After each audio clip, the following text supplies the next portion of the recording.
আমি আবার উপস্থিত জালালউদ্দিন মণ্ডল টু বিল্ড কোরআনি জীবন নামক ইউটিউব চ্যানেলে আমার প্রিয় দর্শক ভাইদের সামনে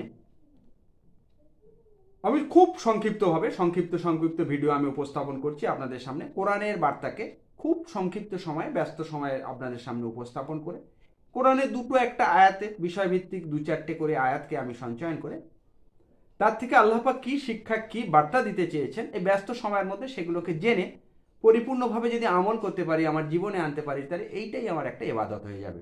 আর সমস্ত ইবাদতের মধ্যে এটা একটা ইবাদত হয়ে যাবে। সেই উদ্দেশ্যকে আমরা এই শিক্ষা, এই বার্তা আমরা নিজেদের মধ্যে রাখতে চাচ্ছি।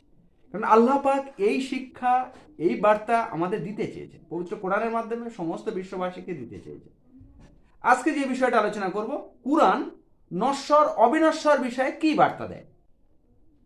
কুরআন নশ্বর অবিনশ্বর বিষয়ে কি বার্তা দেয়? What message does the Quran convey on moral, mortal and immortal.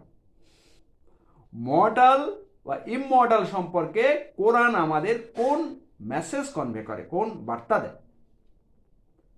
মরণশীল, মানুষ মাত্রই মরণশীল, পৃথিবীর সমস্ত কিছু ধ্বংস হয়ে যাবে, মর্ত হয়ে যাবে। আল্লাহ পাক এই সম্পর্কে কি বার্তা দেয়? আর পৃথিবীর সমস্ত কিছু যে জিনিসগুলো আছে সে সম্পর্কে কোনগুলো নশ্বর, শেষ হয়ে যাবে, নিশ্চিহ্ন হয়ে যাবে, আর কোনগুলো অবিনশ্বর, চিরকালীনভাবে থেকে যাবে, ধ্বংস হবে না। আল্লাহ পাক কোরআন কি শিক্ষা দিচ্ছে আমরা জেনে নেব। এই শিক্ষা আমাদের মধ্যে রাখতে হবে, আমাদের চেতনায়, আত্মার সত্তায় রাখবে। কারণ আল্লাহ পাক এই মেসেজ দিতে চেয়েছেন, এটাই সত্য, এটাই সঠিক, এটাই আদর্শ, এবং এটাই আমাদের প্রত্যেকের জানা দরকার। কারণ আল্লাহ পাক এটা আমাদের জানাতে চেয়েছেন। আল্লাহ পাক জানিয়ে দিয়েছেন, যেটা প্রথম বিষয়, দুটো সূরা 4টে আয়াত আমি আলোচনা করব। আল্লাহ পাক জানিয়ে দিয়েছেন মানুষের কাছে থাকা সব বস্তু, সকল কিছুই নশ্বর। মানুষের কাছে যত কিছু আছে, পার্থিব জীবনের যত কিছু, পৃথিবীর জীবনের যত কিছু মানুষের কাছে আছে, সমস্তই নশ্বর, সমস্তই নিশ্চিহ্ন হয়ে যাবে, সব কিছু শেষ হয়ে যাবে, ধ্বংস হয়ে যাবে সব কিছু। আর আল্লাহর কাছে সবকিছু আছে, যা আছে তার সত্তা অবিনশ্বর। আল্লাহর কাছে যা কিছু আছে আর আল্লাহর সত্তা, এটাই কেবলমাত্র অবিনশ্বর। আর পৃথিবীর জীবনে মানুষের কাছে থাকা সমস্ত কিছু নশ্বর, সমস্ত কিছু ধ্বংস হয়ে যাবে। আল্লাহ পাক সূরা নাহলের 95 নম্বরে আয়াতে আল্লাহ পাক জানিয়ে দিয়েছেন তোমাদের কাছে যা আছে তা থাকবে না। বিশ্বাস রাখতে হবে ভাই। আল্লাহ পাক জানিয়েছেন আমাদের পার্থিব জীবনে যা আছে, ধন সম্পদ, অর্থ, টাকা, কড়ি, গহনা, আর নারী, পুত্র, কন্যা, সন্তান, যত কিছু পৃথিবীর প্রাপ্তি আছে, যা কিছু আছে, কোনোটাই থাকবে না, সব শেষ হয়ে যাবে। কোনোটাই যাবে না, থাকবে না, শেষ হয়ে যাবে, স্থায়ী, সব শেষ হয়ে যাবে, আর সবই অস্থায়ী। আর আল্লাহর কাছে যা আছে, আল্লাহর কাছে যা আছে তা থাকবে, তা স্থায়ী। আল্লাহর কাছে যা আছে সমস্ত কিছু থাকবে, আল্লাহর সত্তা, আল্লাহর কিছু যা আছে সব কিছু থাকবে। আর বাকি আমাদের কাছে যা আছে, পৃথিবীর জীবনে, পার্থিব জীবনে যা আছে, সব অস্থায়ী, সব চলে যাবে, সব ধ্বংস হয়ে যাবে। এরপরেই বলছে আল্লাহ পাক যারা ধৈর্যশীল, আল্লাহ তো তাদের কর্মের শ্রেষ্ঠ পুরস্কার দেবেন। ধৈর্যশীল যারা, আল্লাহ পাক তাদের কর্মের শ্রেষ্ঠ পুরস্কার দেবেন। আর একটা আয়াত আমি বলবো, সূরা আর রহমানের 26 থেকে 28 নম্বর আয়াত আল্লাহ পাক জানিয়ে দিয়েছেন কি এই একই বার্তা দিচ্ছে যে পৃথিবীর যেখানে যা কিছু আছে সবই নশ্বর, সবই ধ্বংস হয়ে যাবে।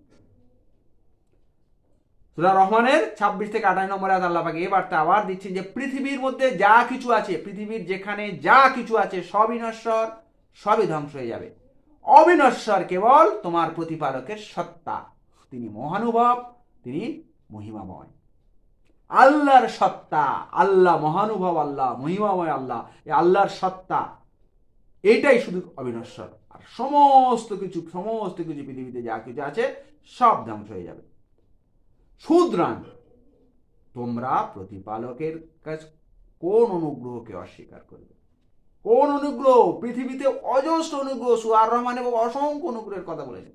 সব কিছু দিয়েছে পৃথিবীর, পার্থিবী, আকাশ, পৃথিবীর সমস্ত কিছুকে যথাযথভাবে সৃষ্টি করে সমস্ত নিয়ামতকে আল্লাহ পাক মানুষের জন্য দিয়ে দিয়েছেন। তাকে ভাষা শিখিয়েছেন, সমস্ত কিছু, আকাশ পৃথিবীর সমস্ত কিছু, ফল ফুল, ফসল, ধন সম্পদ, অট্টালিকা, জ্ঞান, বুদ্ধি, বিবেক, বিবেচনা, বোধ, সমস্ত কিছু দিয়েছেন। আমি কোন নিয়ামতকে তোমরা অস্বীকার করবে? সব দিয়েছেন যেমন আল্লাহ পাক সব নিয়ে নেবেন, সব কিছু ধ্বংস হয়ে যাবে, যা কিছু আছে সব নষ্ট, সব ধ্বংস হয়ে যাবে, শুধু প্রতিপালকের সত্তা ছাড়া আর সব কিছু পার্থিব জীবনে সব কিছু ধ্বংস হয়ে যাবে। কোনটা অস্বীকার করবে? এই বার্তার মধ্যে দিয়ে আল্লাহ পাক যে শিক্ষাতে চেয়েছেন যে আমাদের সব কিছু চলে যাবে, ধ্বংস হয়ে যাবে, তাই আমরা যেটা অবিনশ্বর আছে সেই আল্লাহ পাকের সত্তার কাছে আমাদের সবারকে ফিরে যেতে হবে, তার পুঁজি আমরা যেন আমরা করে নিয়ে যেতে পারি। এই শিক্ষা আমাদের জীবনে আনতে হবে, আর সবাই যাতে এই শিক্ষা পায়, সবার মধ্যে এই ভিডিওকে আমরা শেয়ার করে দেবো এই আশা রেখে